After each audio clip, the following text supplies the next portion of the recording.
প্রথমেই জানিয়ে দিব গোপন আস্তানা থেকে অবশেষে যৌথ বাহিনীর অভিযানে সেনাবাহিনীর হাতে আটক খুনি ফয়সাল করিম মাসুদ। এরপর জানিয়ে দিব সেনা প্রধানের গোপন প্রস্তুতি, নির্বাচন নিয়ে যে সিদ্ধান্তে কেঁপে উঠল রাজনীতি, চরম হতাশায় বিএনপি, ক্ষমতায় জামাত। এবং সবশেষে দেখবেন প্রাথমিক জিজ্ঞাসাবাদে হাদি হত্যার মাস্টারমাইন্ড সম্পর্কে যে চাঞ্চল্যকর তথ্য দিলেন শুটার ফয়সাল করিম মাসুদ। এতক্ষণ শুনছিলেন সংবাদ শিরোনাম, এখন থাকছে বিস্তারিত। ঢাকার রাজনৈতিক অঙ্গনে আলোচিত ওসমান হাদি হত্যাকাণ্ডের পর দীর্ঘদিন ধরে যে নামটি বারবার ঘুরে ফিরেছে, সেই অভিযুক্ত ফয়সাল করিম মাসুদকে অবশেষে গ্রেফতার করা হয়েছে। এমন খবর ছড়িয়ে পড়তেই শুরু হয় নতুন উত্তেজনা। তবে কর্তৃপক্ষ স্পষ্ট করে জানিয়েছে এটি কোনো সাধারণ গ্রেফতার নয়, বরং ছিল সেনাবাহিনীর নেতৃত্বে পরিচালিত একটি অত্যন্ত সুপরিকল্পিত, ঝুঁকিপূর্ণ ও কৌশল নির্ভর যৌথ নিরাপত্তা অভিযান। যদিও পুরো বিষয়টি এখনও তদন্তাধীন এবং আইনগতভাবে কাউকেই চূড়ান্ত অপরাধী ঘোষণা করা হয়নি, তবু অভিযানের ধরন ও প্রস্তুতি জনমনে ব্যাপক কৌতূহল তৈরি করেছে। নিরাপত্তা সূত্রের ভাষ্য অনুযায়ী ঘটনার পরপরই ফয়সাল করিম মাসুদ আত্মগোপনে চলে যান এবং নিয়মিত অবস্থান পরিবর্তন করতে থাকেন। সীমিত মোবাইল ব্যবহার, ছদ্মবেশে চলাফেরা এবং পরিচিত যোগাযোগ নেটওয়ার্ক এড়িয়ে যাওয়ার মতো কৌশলের কারণে তাকে শনাক্ত করতে একাধিক সংস্থাকে দীর্ঘ সময় ধরে নজরদারি চালাতে হয়। গোয়েন্দা তথ্য বিশ্লেষণ করে সেনাবাহিনীর একটি বিশেষ দল ধারণা করে তিনি রাজধানীর বাইরে একটি অর্ধ শহর এলাকায় আশ্রয় নিয়েছেন, যেখানে সরাসরি অভিযান চালালে সংঘর্ষের আশঙ্কা ছিল। এই পরিস্থিতিতে সেনাবাহিনী সরাসরি আঘাতে না গিয়ে নেয় ভিন্ন কৌশল। প্রথমে বিভ্রান্তিমূলক একটি নিরাপত্তা তৎপরতার ইঙ্গিত ছড়িয়ে সন্দেহভাজনের গতিবিধি পর্যবেক্ষণ করা হয়। একই সময়ে সাদা পোশাকে একটি দল সাধারণ মানুষের মতো আশপাশের এলাকায় অবস্থান নেয়।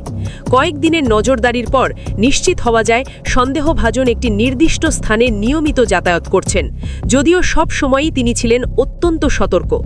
অভিযানের দিন ভোরে সেনাবাহিনীর বিশেষ ইউনিট পুরো এলাকা ঘিরে ফেলে, কিন্তু কোনো নাটকীয় ধাওয়া বা প্রকাশ্য অস্ত্র প্রদর্শনের পথে না গিয়ে তারা বেছে নেয় মনস্তাত্ত্বিক কৌশল। সন্দেহভাজনের সঙ্গে যোগাযোগ থাকা একজন পরিচিত ব্যক্তির মাধ্যমে একটি নিরীহ সাক্ষাতের প্রস্তাব দেওয়া হয়। সেই সাক্ষাৎস্থলেই আগেভাগে তৈরি করা হয় শক্ত নিরাপত্তা বলয়, যাতে সাধারণ মানুষ বা স্থাপনায় কোনো ক্ষতি না হয়। সন্দেহভাজন সেখানে পৌঁছানোর পর সেনা সদস্যরা পরিচয় গোপন রেখে কথোপকথনে তাকে ব্যস্ত রাখেন। উপযুক্ত মুহূর্তে চারদিক থেকে ঘিরে ধরে তাকে সম্পূর্ণ নিয়ন্ত্রণে নেওয়া হয়। পুরো অভিযানে কোনো গুলির শব্দ শোনা যায়নি, কেউ আহত হয়নি, এমনকি এলাকাবাসীর বড় একটি অংশ শেষ পর্যন্ত বুঝতেই পারেনি কী ঘটেছে। নিরাপত্তা বাহিনীর মতে রক্তপাত এড়িয়েই পরিস্থিতি নিয়ন্ত্রণে রাখাই ছিল মূল লক্ষ্য। গ্রেফতারের পর ফয়সাল করিম মাসুদকে প্রাথমিক জিজ্ঞাসাবাদের জন্য সেনাবাহিনীর তত্ত্বাবধানে রাখা হয় এবং পরবর্তীতে তাকে আইন শৃঙ্খলা বাহিনীর কাছে হস্তান্তরের প্রক্রিয়া শুরু হয়। কিন্তু এখানেই শেষ নয়, এর মধ্যেই ভিন্ন একটি সূত্র সামনে এনেছে সম্পূর্ণ আলাদা দাবি। তাদের বক্তব্য অনুযায়ী ফয়সাল রাজধানীর বাইরে নয়, বরং রাষ্ট্রপতির তত্ত্বাবধানেই ছিলেন। রাষ্ট্রপতিকে আড়াল করতেই নাকি এত গোপনীয়তা, আর পরে সাজানো হয়েছে রাজধানীর বাইরে গ্রেফতারের গল্প। এই দাবির পর রাজনৈতিক অঙ্গনে নেমে আসে তীব্র আলোড়ন। এই প্রেক্ষাপটে অন্তর্বর্তীকালীন সরকারের প্রধান উপদেষ্টা ডক্টর মোহাম্মদ ইউনুস রাষ্ট্রপতির উদ্দেশ্যে কঠোর ভাষায় প্রশ্ন তোলেন। তিনি বলেন, আমি সারা জীবন শান্তি ও ন্যায়ের কথা বলেছি, কিন্তু আমার সরকার কি তবে খুনিদের আশ্রয়স্থল হয়ে দাঁড়িয়েছে?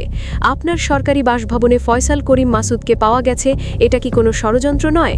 তিনি আরও অভিযোগ করেন, হাদিকে সরিয়ে দেওয়ার জন্য ফয়সালকে মোটা অঙ্কের অর্থ দেওয়া হয়েছে বলেও তথ্য প্রমাণ ইঙ্গিত দিচ্ছে। তার প্রশ্ন, এই কি সেই বাংলাদেশ যার স্বপ্ন দেখানো হয়েছিল? একটার পর একটা চমক, কেঁচো খুঁড়তে গিয়ে যেন সাপ বেরিয়ে আসছে। ইনকিলাব মঞ্চের মুখপাত্র শরীফ ওসমান হাদির হত্যাকাণ্ডের জট খুলে চলেছে বলেই দাবি করা হচ্ছে। এতদিন আড়ালে থাকা মুখগুলো নাকি ধীরে ধীরে সামনে আসছে। পুলিশি তদন্তে উঠে আসা তথ্য দেশের রাজনৈতিক অঙ্গনের রীতিমতো তোলপাড় সৃষ্টি করেছে। হত্যার মাস্টারমাইন্ড হিসাবে একাধিক হাই প্রোফাইল নাম আলোচনায় এসেছে, যার মধ্যে সবচেয়ে বড় চমক হিসাবে উঠে আসছে রাষ্ট্রপতির নাম।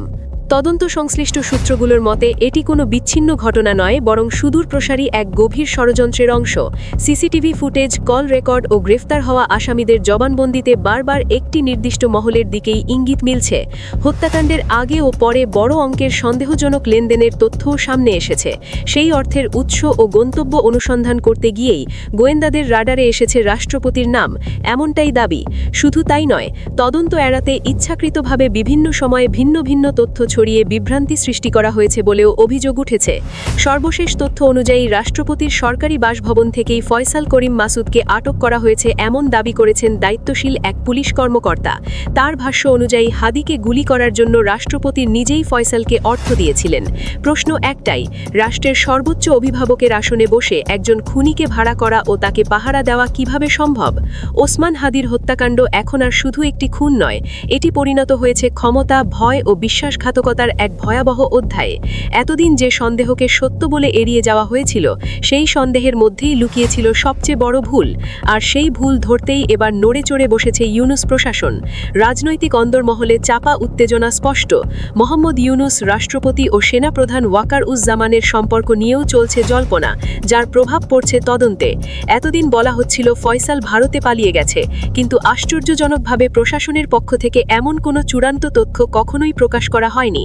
বরং ডিজিএফআই এর অনুসন্ধানে উঠে এসেছে আরও ভয়ঙ্কর ইঙ্গিত, যেখানে ফয়সালের সঙ্গে এমন শক্তির নাম জড়াচ্ছে যার ছায়া নাকি আরও ওপর পর্যন্ত বিস্তৃত।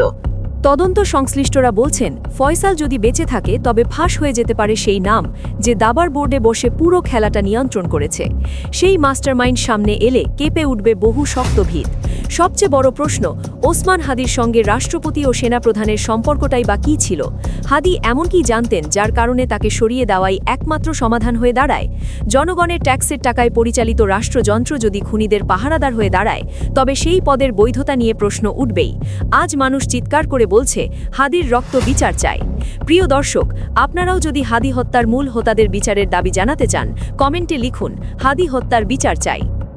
অবশেষে দ্বৈত নাগরিকত্বের অভিযোগে বিএনপির ভারপ্রাপ্ত চেয়ারম্যান তারিক রহমানের মনোনয়নপত্র বাতিল ঘোষণা করেছেন সংশ্লিষ্ট রিটার্নিং কর্মকর্তা।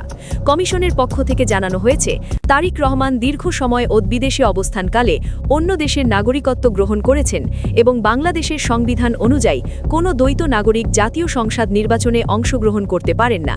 এই ঘোষণা প্রচার হওয়ার সাথে সাথেই নয়াপল্টনের কেন্দ্রীয় কার্যালয় থেকে শুরু করে সারা দেশের তৃণমূল পর্যায়ের নেতাকর্মীদের মধ্যে তীব্র ক্ষোভ ও উত্তেজনার সৃষ্টি হয়। মুহূর্তের মধ্যেই রাজপথ চলে যায় স্লোগান আর মিছিলে উত্তাল এক জনসমুদ্রে। নির্বাচন অফিসের পক্ষ থেকে জানানো হয়েছে, তারিক রহমানের দাখিলকৃত নথিপত্রে নাগরিকত্ব সংক্রান্ত তথ্যে অস্পষ্টতা পাওয়া গেছে। রিটার্নিং কর্মকর্তা তার ব্যাখ্যায় বলেন, গণপ্রতিনিধিত্ব আদেশ এবং সংবিধানের ৬৬ নম্বর অনুচ্ছেদ অনুযায়ী কোনো ব্যক্তি যদি বিদেশি রাষ্ট্রের নাগরিকত্ব গ্রহণ করেন বা বিদেশি রাষ্ট্রের প্রতি আনুগত্য স্বীকার করেন, তবে তিনি সংসদ সদস্য হওয়ার যোগ্য নন।